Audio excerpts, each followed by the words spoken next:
Hi, my name is Samantha Fletcher, and I'm going to present a eulogy for you today. Just a little backstory on it. The eulogy is for my grandmother. She had a large part in raising me and my younger sister when we were little. My mom and dad went through a divorce when I was 7, and my mom was in West Virginia, which we were with her when she passed, and we didn't get to go to her funeral. She was still in my hometown of Youngstown when she passed away, and we were in West Virginia, so we weren't able to go. But after my mom and dad got divorced, she had a large part in taking care of us for a while. She didn't want us to be pulled out of school in the middle of the year to move to West Virginia. So she said that she would take care of us till the end of the school year, and then we could move with our mom to West Virginia. Well, nobody knew it at the time, but we ended up staying with her for 3 years. So she had a very large part that she played in our lives, and I'm so thankful for that. But here is the eulogy that I would have gave at my grandmother's funeral if I was able to go. Her name was Mildred Phipps, and she was an amazing, God-fearing woman.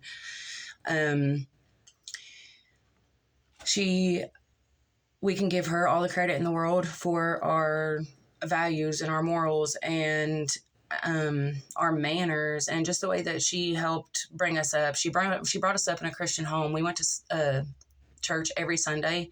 Without fail, we were at church every Sunday. And then she would come home after church every Sunday and cook a huge meal for the whole family. And we would all get together and have dinner. And it was just amazing. And people just don't do that anymore. But when she wasn't taking us to church on Sundays, she never missed a school function. She never missed a Halloween.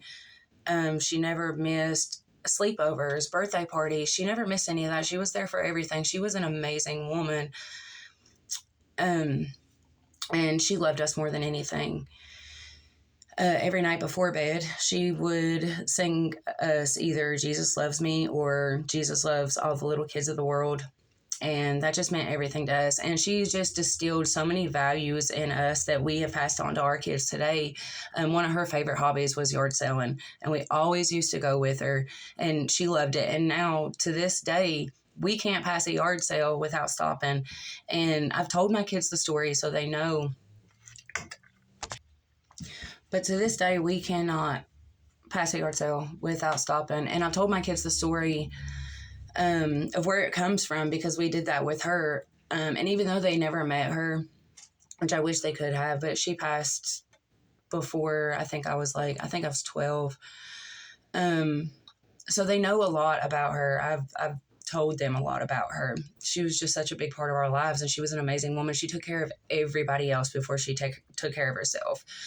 She was always last. She always ate last. She always made sure everybody else ate before she did. Another thing that she really loved and now is distilled in me is like her flowers. She took so much pride in her yard and in her flowers. She loved it. When we were outside playing, because back then we played outside all day long. We drank from the water hoses. We rode our bikes, and we came in at dinner time.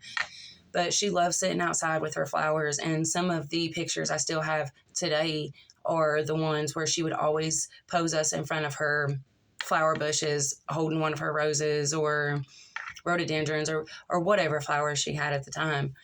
But she loved that. She was just an amazing woman.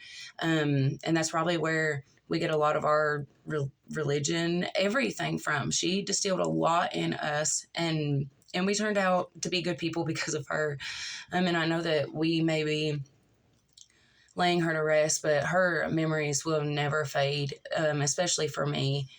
She has done so much and put so much into us.